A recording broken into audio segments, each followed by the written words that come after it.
Welcome to lecture number 8 students in the subject power system protection. Now today the topic is sequence network of three-phase load and alternator. The topic is three-phase load and alternator. Now what we are doing, again I am telling you, in a single line diagram of power flow we have a generator, then we have a transformer, and after that we are having a transmission line, then again a transformer, and then we have load. This is load. तो एक transmission line में, एक पूरे power system network में जो components हैं उसमें कौन कौन आता है? अल्टरनेटर है और साथ में लोड है, तो थ्री फेज लोड है, साथ में ट्रांसफार्मर है और ट्रांसमिशन लाइन भी है. तो वो मैं अभी लिख नहीं रहा हूं. In the last video I have already written. Today's topic is to study about these two alternator और लोड का सीक्वेंस नेटवर्क कैसा होगा if fault is occurred, if asymmetrical fault will occur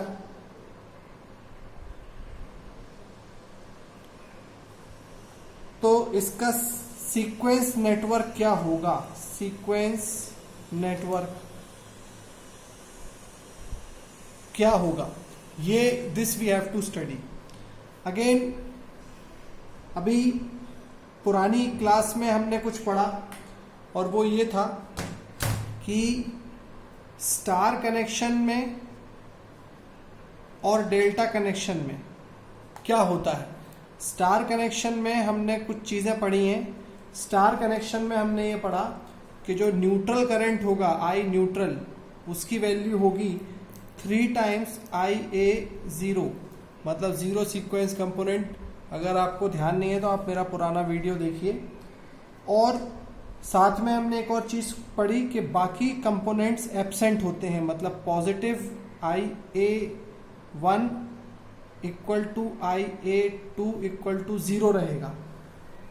ये बात हम लोगों ने अपने पुराने वीडियोस में देखी है. अब आज हम बात करते हैं, let us talk about three phase load के बारे में हम बात करेंगे. लोड सबसे पहले हम ले रहे हैं क्या, हमारा थ्री फेज लोड. तो three phase load generally generator जैसे स्टार कनेक्शन होता है तो हम भी थ्री फेज लोड को भी स्टार कनेक्शन में अज्यूम करते हैं. तो एक थ्री फेज लोड का कैसा होगा, पॉजिटिव सीक्वेंस, नेगेटिव सीक्वेंस और जीरो सीक्वेंस कंपोनेंट, वो हमें ड्रॉ करना है.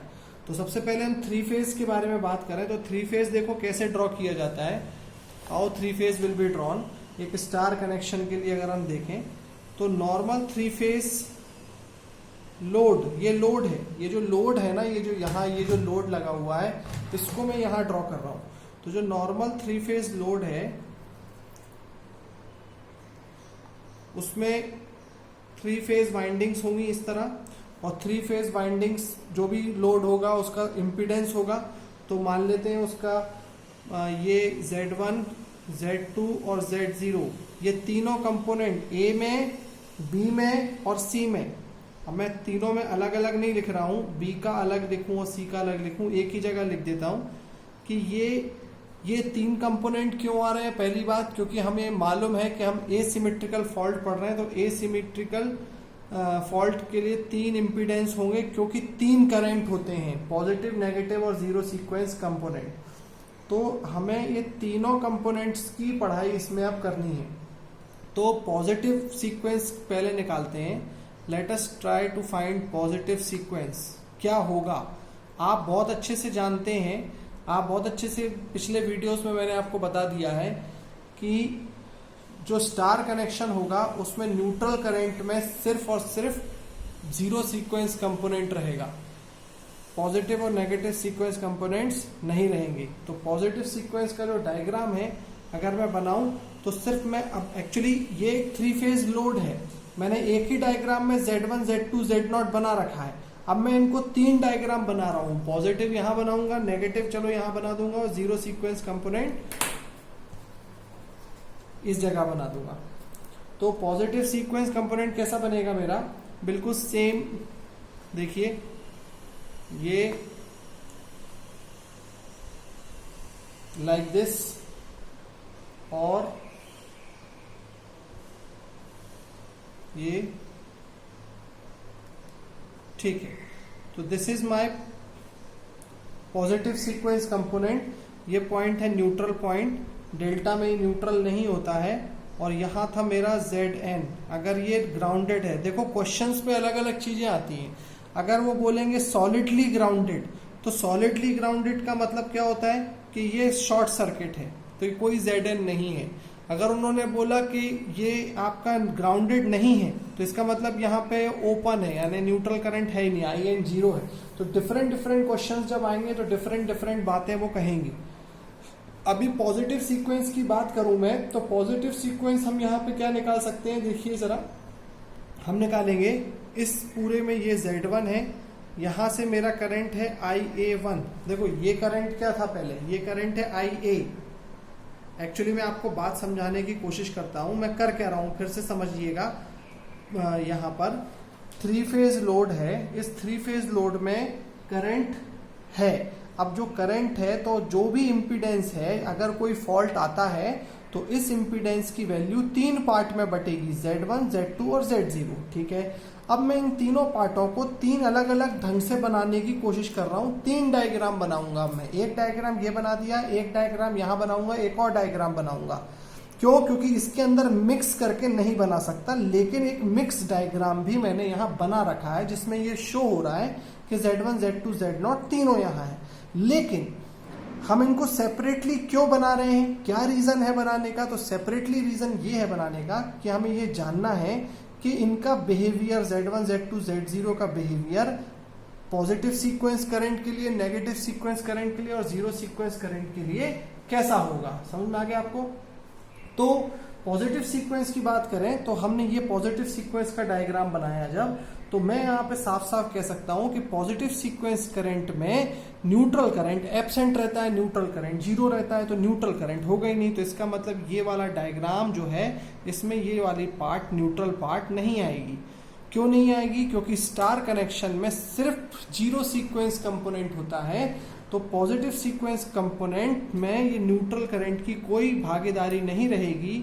अगर मैं यहां पे बोल दूं कि ये वाला वोल्टेज है VA1, तो इसका एक नेट डायग्राम बनेगा, और वो बनेगा क्या,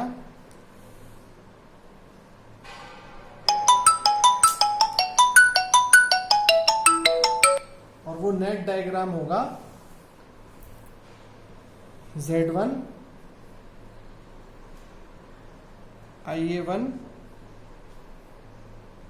VA1, मतलब इस पोर्शन को मैंने बोल दिया कि ये है मेरा पॉजिटिव सीक्वेंस कंपोनेंट। इसी तरह से zero sequence negative sequence component भी बनेगा। नेगेटिव सीक्वेंस कंपोनेंट क्या हो जाएगा? नेगेटिव सीक्वेंस कंपोनेंट क्या हो जाएगा? नेगेटिव सीक्वेंस कंपोनेंट में भी एक Z2 रहेगा और यहां रहेगा VA2, और ये डायरेक्शन ऐसी है, तो VA2 की वैल्यू हो जाएगी -IA2 Z2, और यहां पर VA1 की वैल्यू हो जाएगी -IA1 Z1। अच्छे से शायद आपको ये समझ में आ गया है कि 3 फेज लोड क्या होता है। ये लोड वो चीज होती है स्टूडेंट्स, जहां पे बिजली आ रही है, इलेक्ट्रिसिटी आ रही है। अब इलेक्ट्रिसिटी आ रही है, जब यहाँ करंट पहुंच रहा होगा, तो इस करंट में अगर कोई एसिमेट्रिकल फॉल्ट आता है तो 3 कंपोनेंट पैदा होते हैं। 3 कंपोनेंट क्या होते हैं? पॉजिटिव, नेगेटिव और जीरो सीक्वेंस कंपोनेंट पैदा होंगे। ये फोर्टेस्क्यू ने बोला एसिमेट्रिकल फॉल्ट को एनालिसिस करने के लिए 3 कंपोनेंट को मैं ट्रांसमिट करूं, ठीक है। तो जो हमने 3 फेज जो लोड है, ये जो हमारा लोड है, इस लोड को हम क्या करेंगे, ऐसे खोल के देखेंगे। हम कहेंगे ठीक है लोड तुम में Z1, Z2, Z0 तीनों हैं। एक बात बताओ, क्या पॉजिटिव सीक्वेंस कम, ये IA जो है, IA 3 पार्ट में हम बोलते हैं ना, आप याद करो IA की वैल्यू क्या होती है, IA0 plus IA1 plus IA2। तो ठीक है भाई, IA की वैल्यू IA0, IA1, IA2 होती है, बिल्कुल सही बात है। अब आप बताओ IA1 की वैल्यू क्या होगी, क्या होगी IA1 की वैल्यू, क्या होगी IA2 की वैल्यू, क्या होगी IA0 की वैल्यू, Z1, Z2, Z0, ये सारे टर्म्स क्या हैं। इसके लिए हमने क्या किया, IA1 के लिए पॉजिटिव सीक्वेंस के लिए एक अलग एनालिसिस करी, नेगेटिव सीक्वेंस के लिए अलग करेंगे और जीरो सीक्वेंस के लिए अलग करेंगे। और ये सारा काम हम क्यों कर रहे हैं इस तरह से, वो इसलिए कर रहे हैं क्योंकि हमें स्टार कनेक्शन में पता चला था कि स्टार वाइंडिंग जब भी होगी लोड में या जनरेटर में या किसी भी चीज में, तो उसमें किसी भी तरीके का पॉजिटिव और नेगेटिव सीक्वेंस कंपोनेंट का होगा ही नहीं। समझ में आ गया आपको। और अकेला कौन सा कंपोनेंट होगा, जीरो सीक्वेंस कंपोनेंट होगा। तो जीरो सीक्वेंस कंपोनेंट क्यों होगा, क्योंकि मैंने अपने पिछले डेरिवेशन में आपको स्टार वाइंडिंग के केस को समझाया था। इसीलिए जीरो सीक्वेंस कंपोनेंट जो होता है वो पढ़ना हमेशा बहुत इंपॉर्टेंट होता है किसी भी असिमेट्रिकल फॉल्ट की स्टडीज में। तो अब हम आगे बढ़ते हैं, जीरो सीक्वेंस यहाँ पे बनाने की कोशिश करते हैं। आपको समझ में आएगा कि जीरो सीक्वेंस कंपोनेंट को मैं इतनी इंपॉर्टेंस क्यों दे रहा हूँ। तो जीरो सीक्वेंस कंपोनेंट की बात करूं तो अब यहाँ पर सब, अब एक बार मैं Z1 ले चुका हूँ, एक बार मैं Z2 ले चुका हूँ, अब मैं Z0 ले लेता हूँ। अगर मैंने Z0 लिया तो एक बार सब Z1 थे, अब Z0 है, एक बार Z2 हो चुका है। ये मैं भी मिटा देता हूँ। अब क्या होगा, अब हम ये कहेंगे कि क्या इसमें Zn होगा, तो वो बोलेगा कि हाँ, जब भी स्टार कंपोनेंट होता है तो यहाँ पर हमने निकाला है, ये ग्राउंड है, ये न्यूट्रल है, और I न्यूट्रल की वैल्यू जो है वो होती है 3 टाइम्स IA0। ठीक है, तो मतलब I न्यूट्रल की वैल्यू हमें 3 टाइम्स दी हुई है IA0। तो जब हमने बोला कि ठीक है, अगर अब इस डायग्राम का एक पर फेस बनाओ, तो उसने बोला एक वाइंडिंग बस लो, जैसे अभी हमने पहले भी लिया एक वाइंडिंग। तो एक वाइंडिंग जैसे हमने ली तो ये थी Z0, ये है हमारा IA0, और यहाँ पर वोल्टेज था VA0। अभी तक हम क्या कर रहे थे, इसको ऐसे कर देते थे जब Z1 और IA1 रहता था, लेकिन अब हम नहीं कर सकते। क्यों, क्योंकि यहाँ पर I न्यूट्रल करंट प्रेजेंट होगा। तो I न्यूट्रल करंट प्रेजेंट होगा तो हम इस तरह का डायग्राम बनाएंगे, और ये डायग्राम ऐसा हो गया, और हम बोलेंगे कि I न्यूट्रल करंट ये हो गया आपका Zn, और ये है आपका 3 टाइम्स IA0। अब आप सोचिए, ये एक सीरीज कनेक्शन है, यहाँ हमने लिखा हुआ है IA0 और यहाँ लिखा है 3IA0। तो किसी भी तरीके से सीरीज में करंट सेम होता है लॉ के हिसाब से। तो अगर लॉ के हिसाब से सीरीज में करंट सेम होता है तो हम ये कहेंगे ना कि यहाँ पर करंट IA0 पूरी ब्रांच में होना चाहिए, लेकिन यहाँ तो 3IA0 है। तो हम इस चीज़ को बैलेंस कैसे कर सकते हैं, इस चीज़ को बैलेंस करने के लिए 3IA0 इंटू Zn करने के लिए हम यहाँ पर IA0 ही लिखते हैं और इसको 3 टाइम्स Zn कर देते हैं। आपको ये बात समझ में आ गई होगी शायद अच्छे से कि ये मैंने ऐसा बैलेंसिंग क्यों करी। तो फाइनली VA0 जो होगा वो हो जाएगा -IA0 into Z0 plus Zn। ये आप नोट कर लीजिए यहाँ तक ये पूरा। तो RGPV में आपको क्वेश्चन क्या आता है, RGPV में आपको ये क्वेश्चन आता है कि 3 फेज लोड का सीक्वेंस नेटवर्क ड्रॉ करके बताइए। तो 3 फेज लोड के 3 सीक्वेंस नेटवर्क होते हैं, एक पॉजिटिव, एक नेगेटिव और एक जीरो। तो जीरो सीक्वेंस नेटवर्क तो ये हो गया। पॉजिटिव सीक्वेंस नेटवर्क आपको मैंने भी बना के दिखा दिया। और अब फाइनली RGPV का जो क्वेश्चन का जो आंसर होगा वो कैसा ड्रॉ करना है ये भी अभी आपको बताता हूँ। तो मैंने यहाँ पे पॉज लेके ये सब लिख दिया है कि अगर आपके सामने लोड है 3 फेज, ये रहा आपका लोड 3 फेज, और इस 3 फेज लोड पे this is a common load, और इस लोड का IA, IB और IC 3 कंपोनेंट हैं करंट के। अगर इस पे और इसमें क्योंकि ये स्टार कनेक्शन है इसलिए ग्राउंडेड है, अगर इसका पॉजिटिव, नेगेटिव और जीरो सीक्वेंस कंपोनेंट आपको ड्रॉ करने को आता है तो आप क्या क्या ड्रॉ करेंगे? पॉजिटिव सीक्वेंस कंपोनेंट में होगा IA1Z1 equation minus VA1 equal to minus IA1Z1, VA2 equal to minus IA2 into Z2 और VA0, ये बहुत इम्पॉर्टेंट है, ये ऑब्जेक्टिव में भी आता है, ये हो जाएगा आपका minus IA0 into Z0 plus 3ZN। ठीक है, अब अगर किसी भी न्यूमेरिकल में वर्ड्स लिखे हुए हैं चेंज होके कि ये इसमें वो नहीं है, सॉलिडली ग्राउंडेड है या सॉलिडली ग्राउंडेड होने के अलावा ये या फिर कह सकते हैं इन्फिनिटी है, तो ये ओपन करना है कि शॉर्ट करना है कि ज़ीरो करना है, ये न्यूमेरिकल की भाषा पर डिपेंड करेगा। ओके,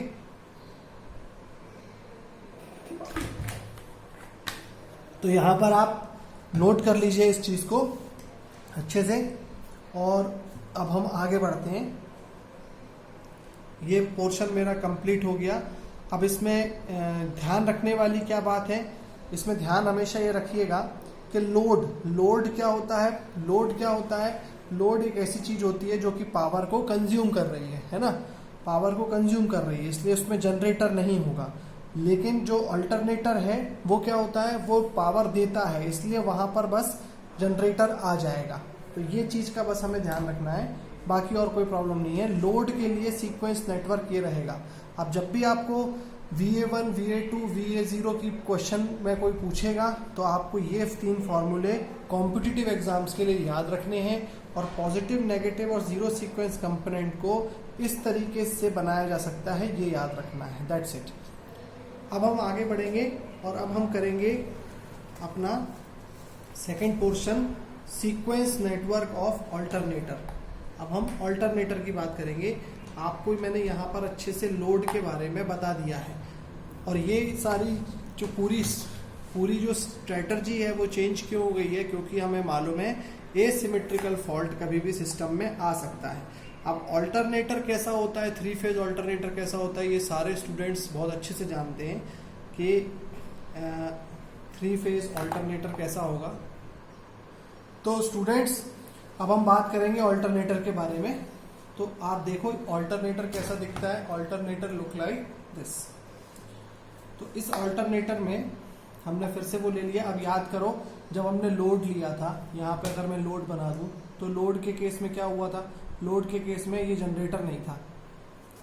अब positive sequence component, negative sequence component और जीरो सीक्वेंस कंपोनेंट क्या होते हैं, जनरेटर एक ही डायरेक्शन में घूमता है। तो जनरेटर जब एक ही डायरेक्शन में घूमता है तो हम बोलते हैं उसमें पॉजिटिव सीक्वेंस कंपोनेंट डेवलप होगा। फोर्टेस्क्यू ने ये बोला था कि जब भी कोई समस्या आती है एसिमेट्रिकल नेचर में तो सिस्टम क्लॉकवाइज भी घूमता है, नेगेटिव भी घूमता है और एक जगह अलाइन भी होने लगता है।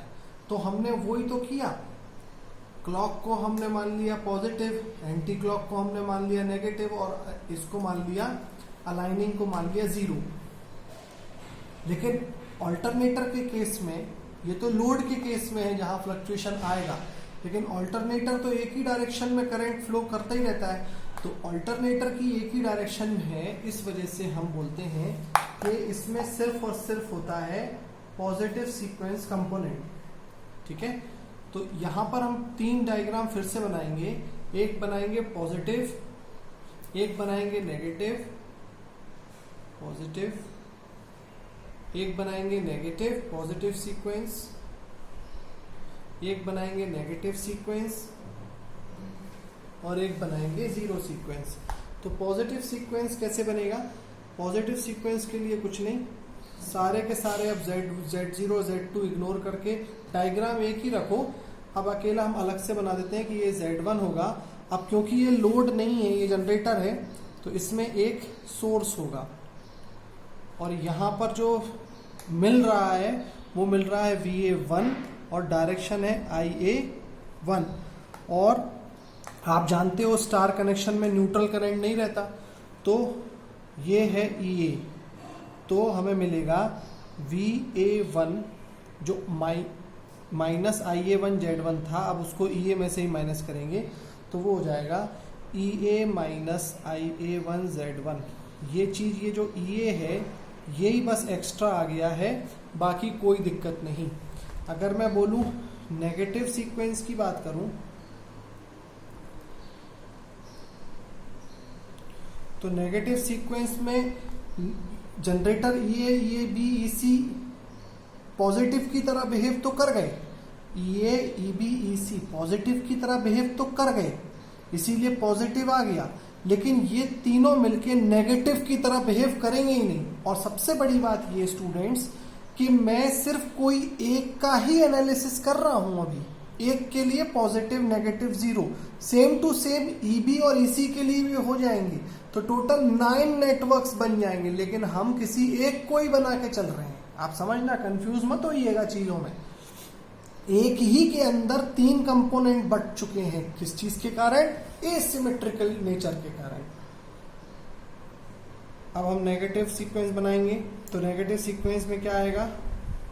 Z2 रहेगा और ग्राउंड रहेगा, और ये हम बोलेंगे IA2 और ये है VA2, तो VA2 बराबर मिलेगा माइनस IA2 Z2। और अब हम आखिरी बनाएंगे जीरो सीक्वेंस कंपोनेंट। तो जीरो सीक्वेंस कंपोनेंट में आपको ध्यान होगा कि मैं ये न्यूट्रल करंट इग्नोर नहीं कर सकता तीनों के केस में, लेकिन अभी हम एक ही केस की एनालिसिस कर रहे हैं। तो जीरो सीक्वेंस कंपोनेंट हो जाएगा मेरा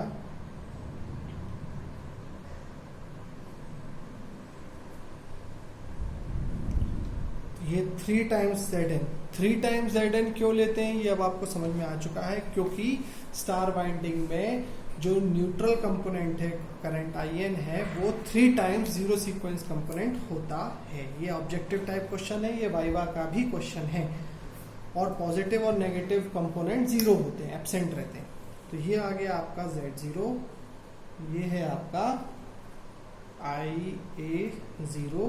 तो अब आपको मिलेगा, ये है आपका VA0, तो VA0 will be equal to minus IA0 into Z0 plus Zn। ये मुझे लगता है आपको यहां पर क्लियर हो गई होगी बात कि इसका ये आंसर है। अब depending upon the numerical Zn क्या होना चाहिए, ओपन होना चाहिए, 0 होना चाहिए, वो अलग अलग न्यूमेरिकल में अलग अलग चीजें सामने आ जाएंगी आपके। अब हम आगे बढ़ेंगे, तो अब हमने यहाँ देख लिया कि अब हमें क्या क्या आ गया आज के वीडियो लेक्चर के बाद। आज के वीडियो लेक्चर के बाद आप सीख चुके हैं कि एक पावर सिस्टम नेटवर्क में, एक पावर सिस्टम, कंक्लूजन कर रहा हूं मैं अपनी बात का, एक पावर सिस्टम कंपोनेंट में एक अल्टरनेटर होता है और एक लोड होता है। और अगर if there is a fault, तो फोर्टेस्क्यू थ्योरम क्या बोलती है? फोर्टेस्क्यू थ्योरम बोलती है कि आपके पास फेज हैं VA, VB, VC, तो फिर आपको उन्हें एनालिसिस करने के लिए एक मैट्रिक्स का इस्तेमाल करना होगा जिसमें 3 कंपोनेंट आएंगे, VA0, VA1, VA2। कहने का मतलब ये, एक फेज में 3 कंपोनेंट, B फेज में 3 कंपोनेंट, C फेज में 3 कंपोनेंट। अब आप सोच रहे होंगे VA के साथ VA0, VB0, VB1, VB2 sir ने क्यों नहीं लिखा? VC के साथ VC0, VC1, VC2 सर ने क्यों नहीं लिखा? तो आपको मालूम होना चाहिए VA0, VA1, VB1, VA2, VB0, VB1, VB2, VC0, VC1, VC2, इनका सबका आपस में एक रिश्ता है, और उस रिश्ते को इस मैट्रिक्स में कन्वर्ट करके मैंने अपने पुराने वीडियोस में एक्सप्लेन कर दिया था। यानी कि मैंने अपने B फेज और C फेज को एक A फेज के ही कंपोनेंट में एक्सप्लेन कर दिया था बाय दिस मैट्रिक्स, जिसमें लैम्डा की वैल्यू थी 1 एंगल प्लस 120 डिग्री और लैम्डा स्क्वायर था 1 एंगल माइनस 120 डिग्री। ये लैम्डा इन तीनों को कन्वर्ट करने के काम आ रहा था। अब हमने कहा कि चलो ये मैट्रिक्स हमें पता चल गई कि एक को हमने 3 कंपोनेंट में ड्रॉ कर लिया है, तो तीनों कंपोनेंट हैं अगर, चाहे वो वोल्टेज कंपोनेंट हो चाहे वो करंट कंपोनेंट हो, तीनों कंपोनेंट्स में कहीं ना कहीं ये भी रहेगा आपका, क्या रहेगा बताइए, तीनों कंपोनेंट में इम्पीडेंस भी रहेगा। तो जब इम्पीडेंस रहेगा Z1 Z2 Z0 तो वो भी हमने कैलकुलेट कर लिया। अब अल्टरनेटर और लोड, ये अल्टरनेटर और लोड दोनों के केसेस में हम ये आराम से निकाल चुके हैं अच्छे ढंग से कि क्या पॉजिटिव बिहेव करेगा, क्या नेगेटिव बिहेव करेगा और क्या जीरो करेगा। I hope it is clear to you all. और कल एक बहुत इंपॉर्टेंट पार्ट होगा कवर, और वो होगा नेक्स्ट वीडियो में, और वो है ट्रांसमिशन लाइन और ट्रांसफार्मर। और जब ये चारों हो जाएंगे उसके बाद हम अब हम फॉल्ट डालने की शुरुआत करेंगे। दिस इज फॉल्ट, और ये फॉल्ट कौन सी हो सकती है, एसिमेट्रिकल या सिमेट्रिकल। अब चाहे वो एसिमेट्रिकल हो, चाहे वो एसिमेट्रिकल हो, चाहे वो सिमेट्रिकल हो, अलग अलग फॉल्ट पे जनरेटर लोकेशन कैसे बिहेव करेगी, ट्रांसफार्मर लोकेशन कैसे बिहेव करेगी, ट्रांसमिशन लाइन कैसे बिहेव करेगी, ये चीजें अब क्लियर समझना आसान हो जाएगा। स्टार वाइंडिंग है तो कैसे बिहेव करेगी, डेल्टा वाइंडिंग है तो कैसे बिहेव करेगी। लेकिन ये इजी था, अल्टरनेटर और लोड तो मैंने यहाँ समझा दिया। ट्रांसमिशन लाइन और ट्रांसफार्मर डिफिकल्ट है, will be covered in the next video. Thank you students.